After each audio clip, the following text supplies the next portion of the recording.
राधे राधे। एक बार श्री नारद जी महाराज ने भगवान श्री कृष्ण से कहा कि प्रभु, अगर आपकी कृपा हो तो मुझे भी आपके ब्रज भूमि का दर्शन हो जाए, वहां कुछ समय बिताने की मेरी जो इच्छा है वो पूरी हो जाए, वहां का निवास प्राप्त हो जाए, आप ऐसी कृपा करो। तो ठाकुर जी ने कहा कि ठीक है नारद जी, लेकिन मैं पहले आपको किसी से मिलाता हूँ। कहा चलिए प्रभु, किससे मिलाना है? तो भगवान श्री नारद जी महाराज को लेकर के वहां से सीधा श्वेत द्वीप गए। श्वेत द्वीप में जाकर के देखा कि वहां एक बहुत विशाल पर्वत था और वो पर्वत बहुत दैदीप्यमान था, बहुत चमक रहा था, सुनहला पर्वत था। और उसी पर्वत के पास में एक महात्मा बैठ करके तपस्या कर रहे थे। तो जब भगवान और श्री नारद जी महाराज वहां पहुंचे तो उन तपस्वी ने अपने नेत्र खोले, भगवान को प्रणाम किया और भगवान श्री कृष्ण ने उन तपस्वी जी से कहा कि महात्मन, आप यहाँ श्वेत द्वीप में बैठे हैं और श्वेत द्वीप में बैठ करके आप तपस्या कर रहे हैं। आखिर इस श्वेत द्वीप में बैठ करके आप क्या पाना चाहते हैं? यहाँ पर आकर के भी आपके लिए क्या असाध्य रह गया, क्या पाना शेष रह गया? आप यहाँ पर क्यों तपस्या कर रहे हैं? तो उन तपस्वी जी ने कहा कि प्रभु, आप तो जानते ही हैं कि श्वेत द्वीप में रह करके मैं भगवत प्राप्ति के लिए तो तपस्या कर नहीं रहा, क्योंकि श्वेत द्वीप में रहने वालों को भगवत प्राप्ति तो हो ही चुकी है।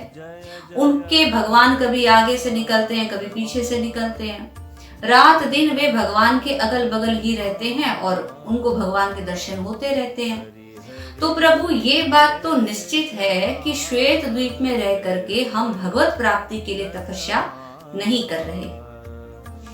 तब ठाकुर जी ने कहा कि अच्छा, तो फिर आपके लिए ऐसा क्या पाना शेष रह गया कि जो आप तपस्या कर रहे हैं? तब उन महात्मा ने कहा कि प्रभु, हमारी केवल अब एक ही इच्छा है कि हमने जो तपस्या करी है, अब इसके फलस्वरूप अगर आप दे सकते हैं तो आप अब हमें ब्रज भूमि का वास दे दीजिए। अब हम श्रीधाम वृंदावन का वास पाना चाहते हैं। तब ठाकुर जी ने कहा कि देखिए महात्मन, पहले तो आप हमें ये बताइए कि आप यहाँ श्वेत द्वीप में रह करके कब से तपस्या कर रहे हैं? तो उन महात्मा ने कहा कि प्रभु, मैं यहाँ पर तपस्या करते करते मुझे करीब करीब 60,000 करोड़ वर्ष बीत चुके हैं और 60,000 करोड़ वर्ष तक मैं केवल और केवल ब्रज भूमि का वास पाने के लिए तपस्या कर रहा हूँ।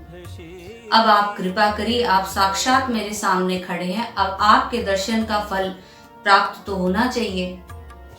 ये सारी बातें श्री नारद जी महाराज सुन रहे थे। नारद जी को आश्चर्य हुआ।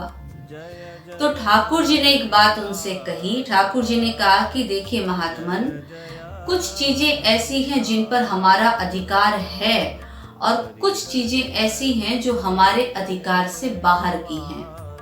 आप और कुछ भले मांग लीजिए, भले कहीं का वास मांग लीजिए, चाहे कोई भी लोक मांग लीजिए, मैं सब कुछ देने का आपको सामर्थ्य रखता हूँ, परंतु जो आप मांग रख रहे हैं मेरे सामने ब्रज भूमि के वास की, वृंदावन के वास की, ये कार्य हमारे बस का नहीं है। तो कहा कि क्यों प्रभु? बोले कि हम स्वयं ही श्री राधा रानी की कृपा से ब्रज में रहते हैं। कहा अच्छा। बोले कि जब तक श्री राधा रानी की कृपा नहीं होती, कोई भी जीव हो, चाहे कोई भी देवता हो, चाहे स्वयं मैं ही क्यों न हूँ, जब तक वो श्री राधा रानी के कृपा पात्र नहीं बनते, जब तक वो करुणामयी उनको नहीं अपनाती हैं, तब तक कोई भी जीव इस ब्रज भूमि में प्रवेश नहीं कर सकता है। तो इसलिए अब आप मेरे चरण छोड़ करके श्री राधा रानी के चरणों का चिंतन करिए। तब उन महात्मन ने कहा कि तो प्रभु, अब तक ये जो हमने तपस्या करी है 60,000 करोड़ वर्ष की, फिर इसका क्या फल हुआ? तब ठाकुर जी ने कहा कि इस इतनी बड़ी तपस्या के बदले में मैं आपको 3 दिन तक गोलोक का वास दे सकता हूँ। अब आप जरा विचार करिए, 60,000 करोड़ वर्ष तक तपस्या करने के बाद भी उन महात्मन को केवल 3 दिन तक गोलोक का वास मिला, लेकिन उनको ब्रज वृंदावन का वास नहीं मिला। ब्रज वृंदावन का वास पाने के लिए केवल और केवल श्री राधा रानी की कृपा अति आवश्यक है। बिना किशोरी जी की कृपा के ना तो कोई जीव ब्रज आ सकता है और ना ही आने का संकल्प मात्र कर सकता है। इसलिए जिनको ब्रजवास पाना है वो किशोरी जी से प्रार्थना करें कि हमें ब्रज बुलाइए, हमें वहां का वास दीजिए। और जिनको ब्रजवास प्राप्त हो चुका है, जो रात दिन यहाँ ही रहते हैं, वो किशोरी जी से निरंतर यही प्रार्थना करते रहिए कि हे लाडली जू, हमारा ये ब्रज का वास, हमारा ये वृंदावन का वास आपकी कृपा से कभी भी ना छूटे। जय श्री राधे।